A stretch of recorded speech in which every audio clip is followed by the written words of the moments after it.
Unlike the acute incidents we've just witnessed, hearing loss occurs gradually, over time. You may not detect it until it is too late. If we could only go back,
unfortunately, we cannot go back, but you can make a difference right now.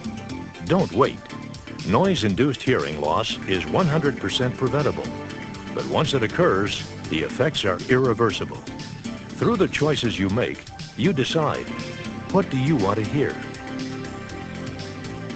In this program, Hearing Conservation, we will discuss the effects of noise on your hearing, how the ear works, and the purpose of a hearing conservation program, including the proper use, care, and storage of personal hearing protection. We use our ability to hear every day. The sounds we listen to provide a connection to the world around us. On any given day, we experience a wide array of sounds ranging from pleasant to annoying. On the job, our hearing allows us to recognize warnings and communicate with our coworkers. However, the work environment can also pose a potential hazard to our hearing. An employee may be exposed to work-related noise 8 hours a day, 40 hours a week for a 40-year career. Besides hearing loss, excessive noise can lead to reduced productivity and increased stress. To fully understand the effect excessive noise can have on our hearing, it is important to first know how the ear works. When a sound is generated, vibrations or sound waves are sent speeding through the air. These sound waves are then funneled into the auditory canal, where they reach the eardrum. The waves cause the eardrum to vibrate, which in turn moves 3 tiny bones known as the hammer, anvil, and stirrup. The stirrup passes the vibrations into a coiled tube called the cochlea. The fluid-filled cochlea contains thousands of hair-like nerve endings. When the fluid in the cochlea vibrates, the nerve endings change the vibrations into messages sent to the brain. When unprotected ears are exposed to hazardous levels of noise, the nerve endings inside the cochlea become temporarily damaged, which may result in a condition known as tinnitus. Tinnitus is an annoying condition which is like having a constant whistling or ringing inside your ears, so even sleep can become difficult. Other symptoms could include muffled sounds, difficulty understanding speech, and difficulty hearing conversations when background noise is present. The extent of the damage depends on the intensity and duration of the noise.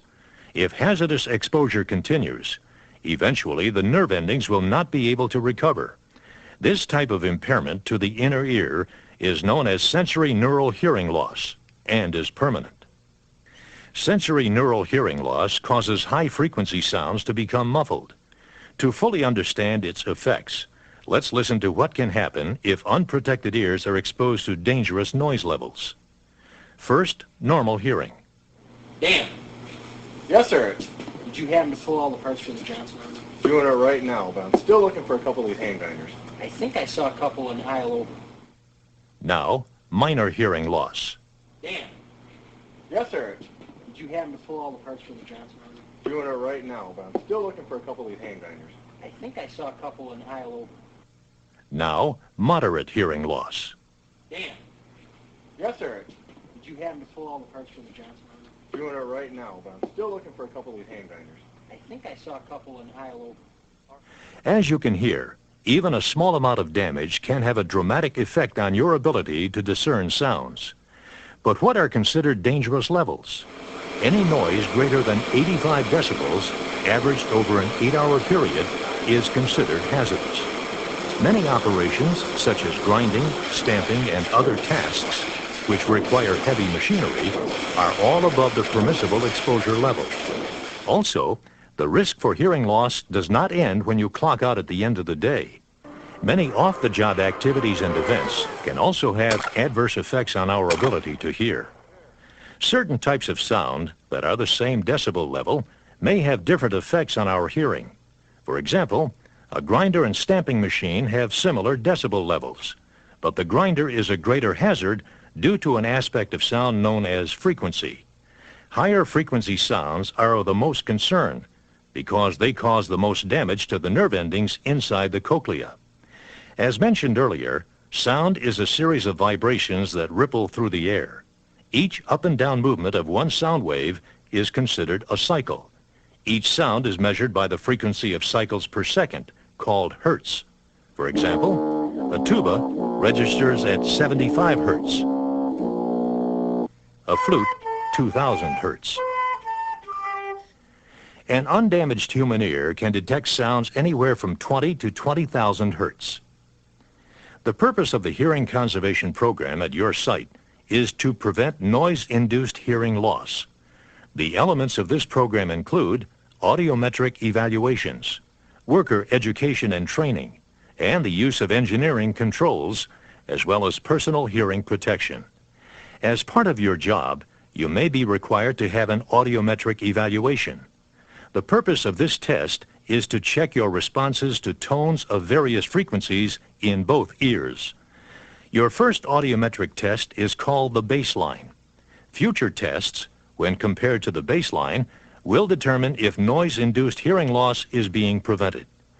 If a shift of an average of 10 decibels or more occurs in your hearing at 2,000, 3,000, or 4,000 hertz, further testing may be required to determine if the results are temporary or permanent. One warning sign that a shift may have occurred is a constant ringing in the ear mentioned earlier called tinnitus. Another is muffled sounds or difficulty understanding speech. Respect the warning signs. If you have not received an audiometric evaluation, talk to your supervisor or safety specialist.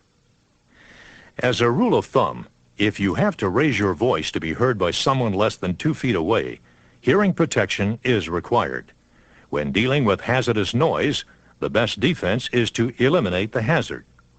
For example, find an alternate means of doing the job, or maintain a safe and proper distance from the noise source.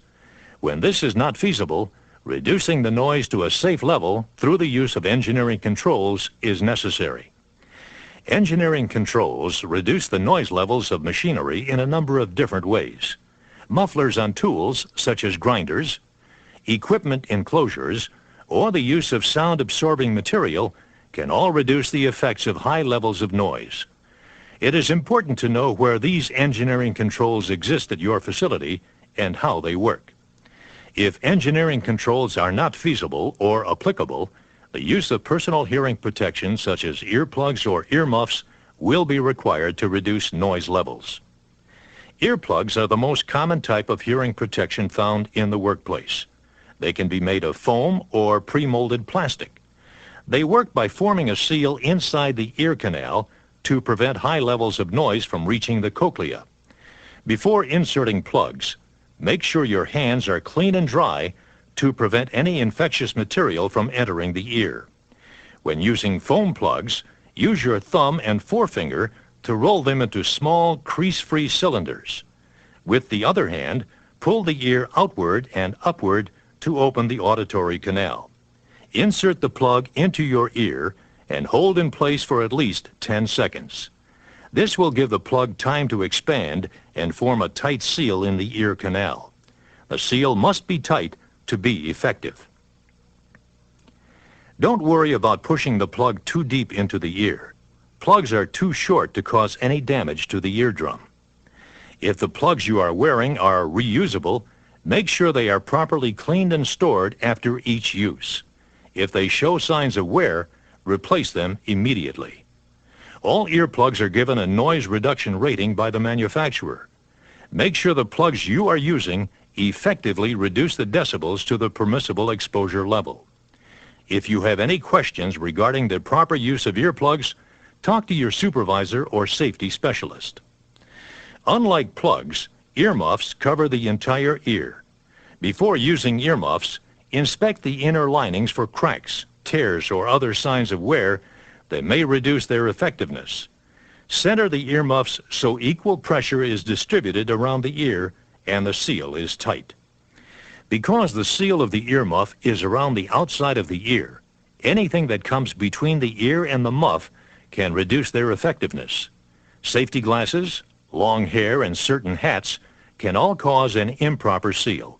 Again, if you have any questions, check with your supervisor or safety specialist. A common myth associated with personal hearing protection is that you will not be able to hear coworkers or warning signals when plugs or muffs are worn. The truth is, exactly the opposite occurs. In high noise areas, filtering out what you want to hear from what you don't is easier because there is less distortion when hearing protection is in place. Properly used hearing protection will allow you to hear your machinery, coworkers, and warning signals more effectively. When the use of personal hearing protection is necessary, choose a device that is both comfortable and provides the proper protection.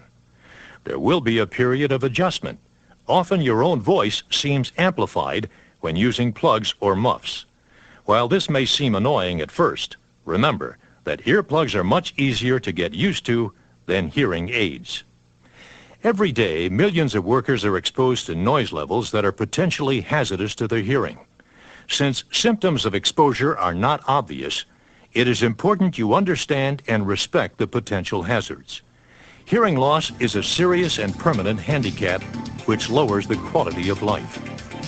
When a proper hearing conservation program is followed, some startling results can occur. Studies have indicated that employees who are properly protected generally feel better, have more energy, and a more positive attitude. The facts speak for themselves. Understand and utilize the hearing conservation program at your facility.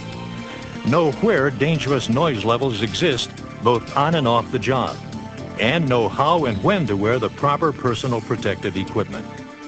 You can't turn back the clock when it comes to your ability to hear, but you can protect your hearing now. Through the choices you make, you can protect your hearing, and the benefits will last a lifetime.